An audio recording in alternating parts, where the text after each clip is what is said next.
অনিন্দিতার যখন 25 বছর বয়স, তখন ওর বিয়ে ঠিক হয়। অনিন্দিতা বিয়ে করতে চায় না, কিন্তু ওর মা, বাবা বা ঠাকুমা এমন পাত্র হাতছাড়া করতে চান না।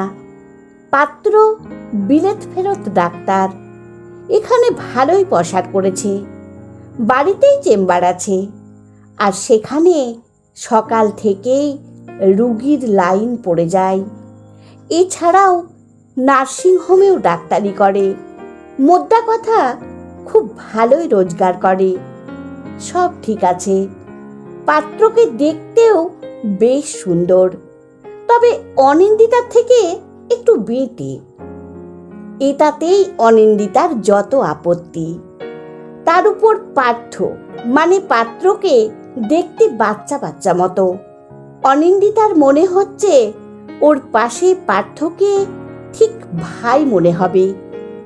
মন থেকে কিছুতেই পার্থকে বর হিসেবে মেনে নিতে পারছে না অনিন্দিতা। অনিন্দিতার বন্ধু কৌশানীর বরকে কি সুন্দর লাগে কৌশানীর পাশে, আর ওর পাশে পার্থ যেন বড্ড বেমানান।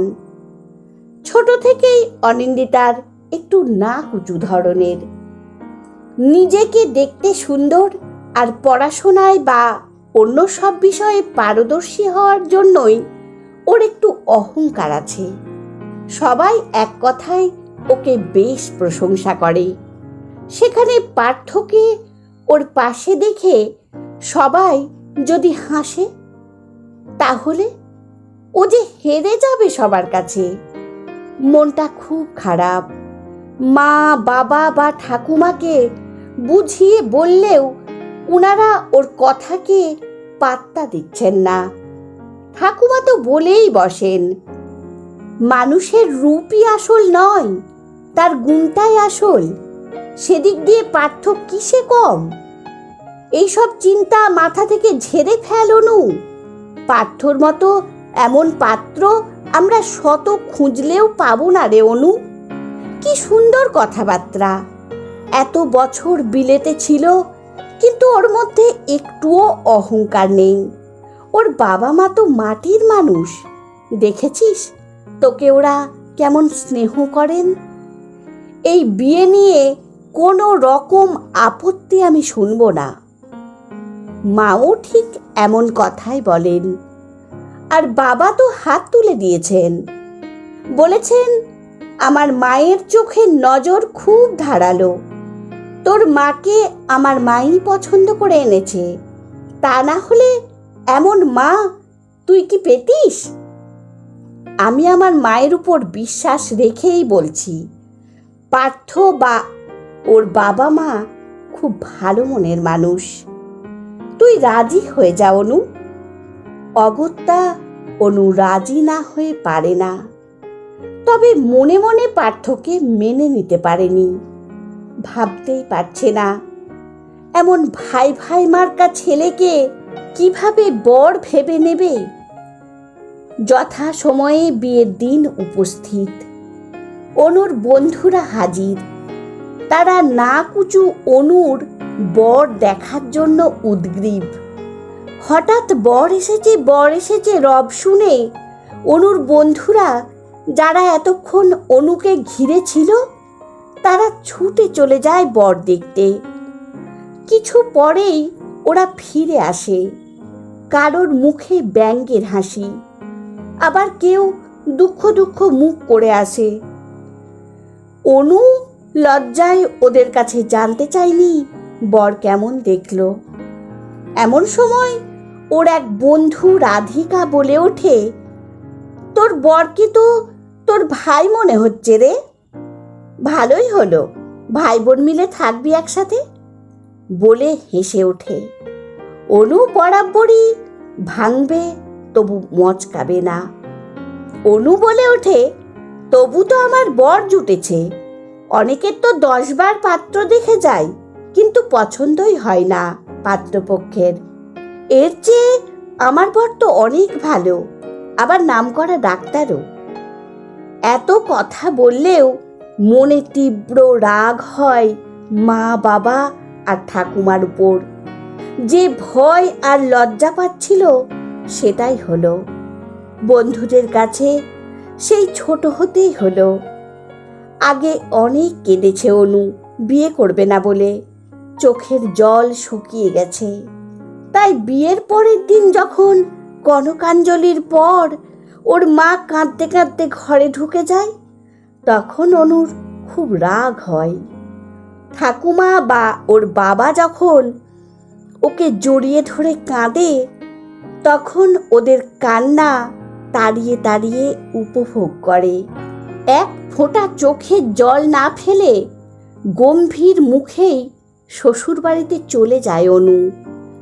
আত্মীয় স্বজনরা আড়ালে আলোচনা করে, কি কঠিন হৃদয় রে বাবা। বউ ভাতের দিন অনুর বাপের বাড়ির সবাই আসে। অনু সেই কঠোর হয়ে থাকে, কারোর সাথে তেমন করে কথা বলে না। তবে শ্বশুর বাড়িতে গিয়ে থেকেই ওর শ্বশুর শাশুড়ির ব্যবহারে মুগ্ধ হয়ে যায়। ওদের সাথে খুব ভাব হয়। উনারা তো অনুর ব্যবহার আর প্রশংসায় পঞ্চমুখ। অনুর মা ভাবলেন, যাক বাবা, মেয়ে তাহলে এদের মেনে নিয়েছে।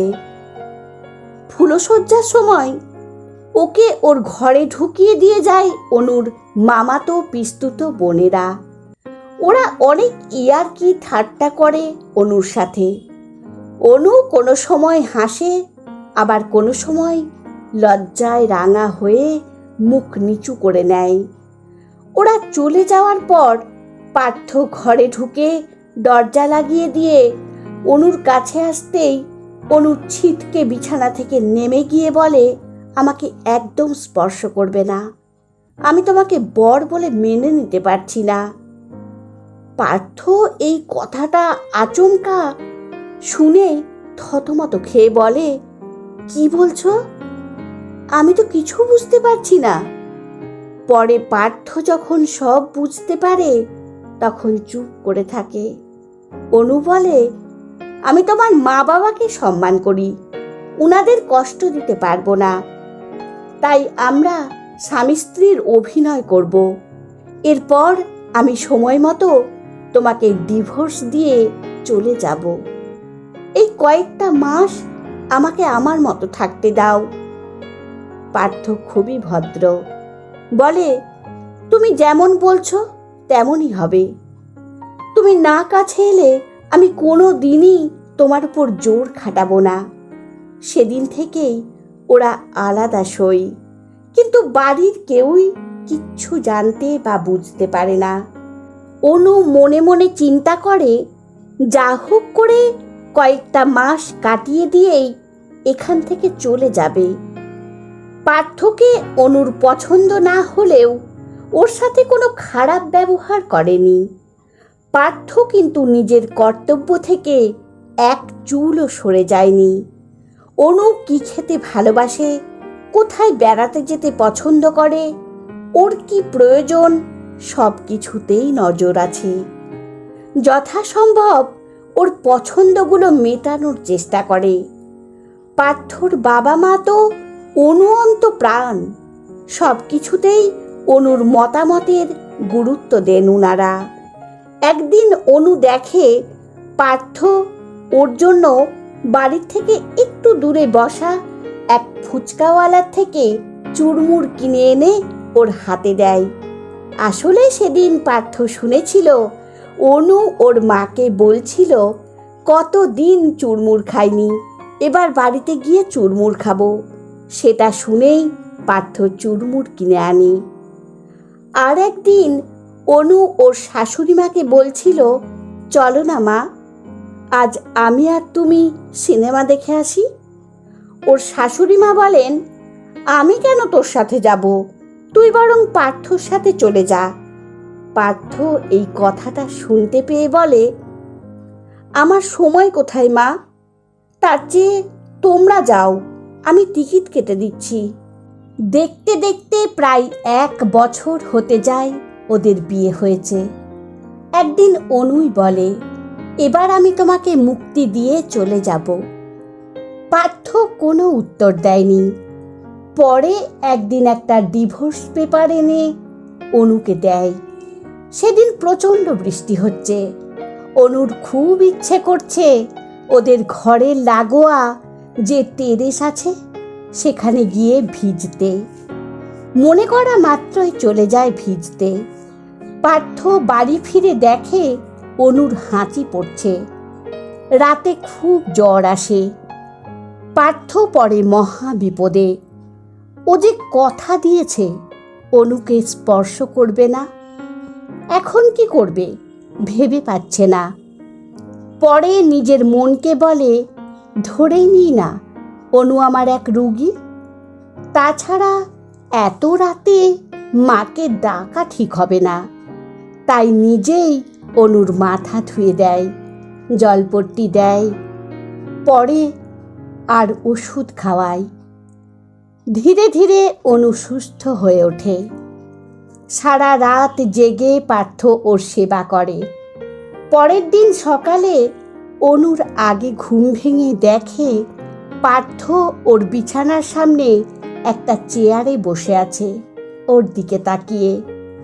চোখ ফুলে গেছে। একদিন অনু বাজারে গিয়েছিল পয়লা বৈশাখের জন্য জামা কাপড় কিনতে। রাস্তায় হঠাৎ করে কৌশানীর সাথে দেখা। ওর বিধ্বস্ত রূপ দেখে অনু জানতে চায় ওর এমন অবস্থা কেন। কৌশানী বলে, রূপ দেখে আর্যকে আমার পছন্দ হয়েছিল, তাই বাবা মায়ের আপত্তি সত্ত্বেও ওকে আমি জোর করে বিয়ে করি। জানিস আর্য কতটা খারাপ মনের মানুষ। এখন অন্য মেয়ের সাথে সম্পর্ক হয়েছে। আমি কিছু বলতে গেলেই আমাকে মারধর করে। এই দেখ না আমার হাতে গলায় কত কালশিটের দাগ। আমি ভুল করেছি রে। এখন কি করব বুঝতে পারছি না। অনুর মনটা খুব খারাপ হয়ে যায়।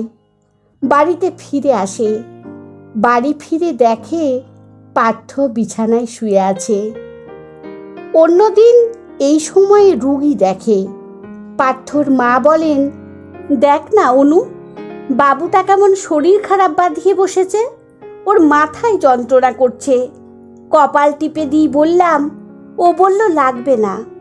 জানিস তো সামান্য কারণে ওষুধ খাওয়া ও পছন্দ করে না। দেখ কি করতে পারিস।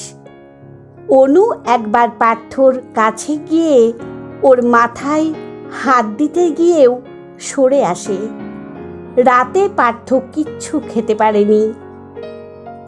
আজ অনু জোর করেই পার্থকে বিছানায় শুইয়েছে, নিজে সোফায় শুয়ে আছে।